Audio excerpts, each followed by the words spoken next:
channel, guys. Just going to do a very quick overview today of my LS swapped E36. I enjoy watching these videos, so I figured I would make one to get everyone up to speed with the car since it was LS swapped. Get you some better lighting so you can see outside.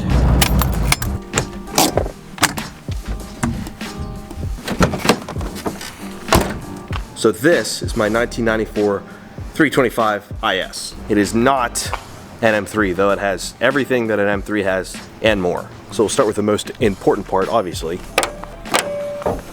It's got fully built LS1, stock crank, new rods, new pistons, ported heads, 102mm LSXR, intake manifold, custom intake, comp cam, fast fuel rails, headers, straight pipe exhaust with an X pipe.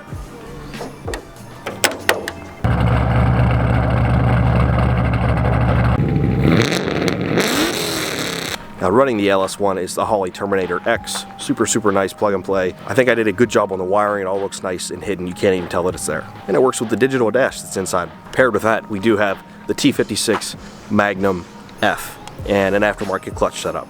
Custom drive shaft, stock E36 M3 rear end stuff. 3.15 M3 LSD, M3 reinforced subframe, M3 rear trailing arms, M3 rear brakes, M3 axles, all new subframe bushings, trailing arm bushings, all the bearings, everything in the back is all new. It's all M3 and it's all brand new. I have replaced all that stuff over my years of ownership with this car.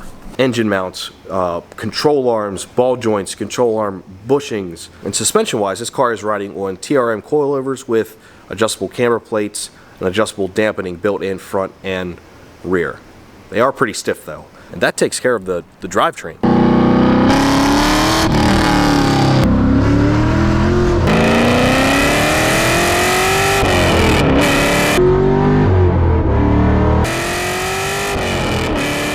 So we'll move on to the front. We'll go front to back. It does have all M3 body parts. The front bumper, the side moldings, the side skirts, the mirrors, the rear bumper, everything M3.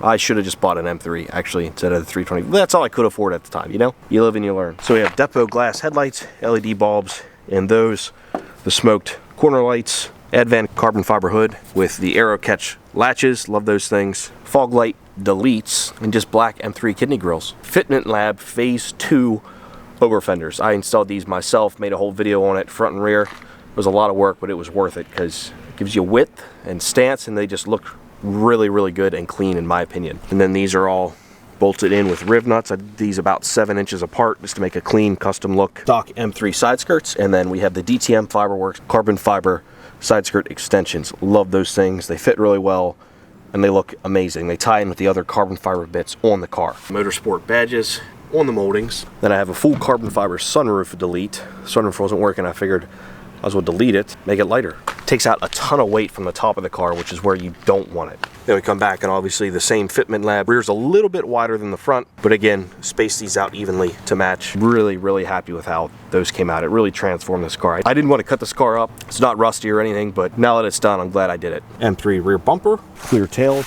custom exhaust. They're a little dirty. Stock trunk, but we have a custom LTW replica wing. It is a true 4-piece, so I can put it in the lower position if I want. Right now it's in the high position. I had a cheap eBay one on there that was painted and it never looked right. This looks much better. I love the carbon fiber. It ties in with the other parts of the car. Just those subtle touches of carbon really make all the difference. So aesthetically, that's about it. Other than, of course, wheels and tires. So we have the Apex Arc 8. These are a 17 by 10 ET25 all around. I wanted a square setup so I can do tire rotations and such, and I don't really need more width than a 10-inch on this car. I could fit wider in the rear. I could probably fit an 11, and I could definitely fit even wider than that front and rear if I added a bunch of camber. But this isn't a stance car. This is a street car that can perform well on a track. I know I have the Falcon Zenith 615K plus tires. Really impressed with these so far. Have a ton of grip. And these are in a 275/40 17. Exact same in the rear as in the front. Tons of grip, even with LS1 power. Upgraded to a set of Wilwood 4-piston brakes, and these have E36 M3 rotors. And all around, I have stainless steel brake lines, front and rear as well. 75mm studs to replace the factory lugs. If you ever work on these cars and they have bolts, lug bolts instead of studs, it's a nightmare. This is so much easier to work on.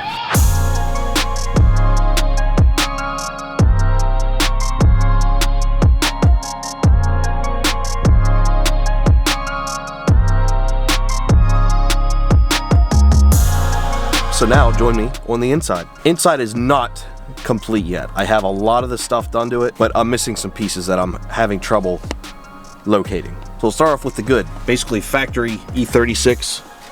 Interior mostly. I have an NRG hub and quick adapter. I've got the Holley Terminator digital dash. Love that thing. MGW short shifter for the T56 mag. And then we have Momo seats. The one I'm sitting in the driver's side is a standard size Momo. The passenger side, I got the larger version just to kind of test out which one I want. I might end up switching the driver's side to the large and keeping them both large because it is a little tight. I'm like an average size dude and it's a little tight for me, but I guess that's how it's supposed to be. It's not bad though. They are decently comfortable. Now in the back, as you can see, I do have a bolt-in roll bar. And it's from Neverlift Auto Fab. I got this used. It's a really nice roll bar. It has the X-brace built into it. The fitment was excellent. I'm very happy with it. Now I do still have the rear seats. However, I will be deleting those. I just have to figure out what kind of delete I want to do. Do I want to build my own and cover it in some kind of fabric, or do I want to get a kit? There are a decent amount of kits out there that are for sale, but I don't really love any of them. So I'm trying to figure out what I want and kind of what look I want to go to, because the back seat is obviously useless with this roll bar in there, especially with the X brace in the middle, which not all roll bars have. And up here, I just have a couple of mounts. I got the hook for my Race Tech steering wheel, the GoPro, and I've got my fire extinguisher back there on a quick disconnect, just in case, because you never know. Not going to do door panel deletes or anything. I like the factory door panels. It's not like they weigh very much. Mine could use a little TLC, but they're generally in pretty good condition. Now what the inside is missing, you can probably see. So I don't have any pillars right now. I don't have front, I don't have middle, I don't have rear, and I don't have a headliner. The headliner that was in this car, I really don't know what happened to it. I had it out at one point and was going to re-wrap it because I wrapped it once before and it didn't turn out that great. So I was going to try it again, and now I don't know where it went. I'm guessing I threw it away. Same with all the pillars. So I've been on the hunt for pillars and a headliner. The pillars I can find. It's not that hard because you can find those and ship them, but the headliner, obviously no one's going to ship a headliner, so I don't really know what to do. I gotta start calling junkyards, but there are none around me, so I'm gonna have to travel a couple of hours to find one. But once I do, I'm gonna get it wrapped in Alcantara. Same with the pillars. Will mostly complete the interior. I do have some speaker upgrades on the way, as well as a new radio setup. This is from like 2007, I'd say, this radio. And I don't have the OBC because it's pretty much useless now with my LS1. So I want to do something with a double din. I don't know if I'm going to put it down here. Don't know if I'm going to put it up there. That's up in the air. But a double din and a nice speaker upgrade, nothing too crazy, is in the works. I don't want to sub or anything that's going to weigh it down. I just want it to be a little nicer. I don't want to add extra amps and all that nonsense. I just want a nice Android Auto, Apple CarPlay double din and some nice replacement speakers. Once I get all that done, the interior will be wrapped up. Street car mixed with track car. I really like it. So that's really all the mods I have done to this car at this point. Obviously, it's not complete because your cars are never complete. You're always working on them, upgrading them, etc. What I have coming next, like I said, I want to do the rear seat delete, a nice clean one. I want to finish up the interior with a headliner and the pillars.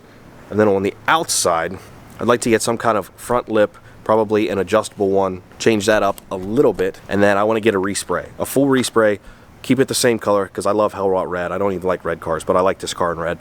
And I just painted the engine bay red, so it's staying red.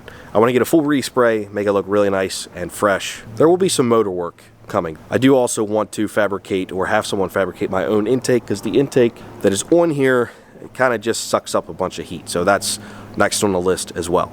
So that should have everyone caught up on all the mods done to this car. I get a good bit of questions because a lot of people have watched the 10-minute build of this car, but that was before any of the wide body, the wheels, the tires, the interior mods, all that was before all that. So since then, a lot more has been done. So hopefully this answers a lot of questions about that. And I enjoy watching these overview videos that guys do because it gets you up to speed with what's done with the car. So I hope you guys enjoy this. If you haven't seen, I did pick up a super minty clean E30.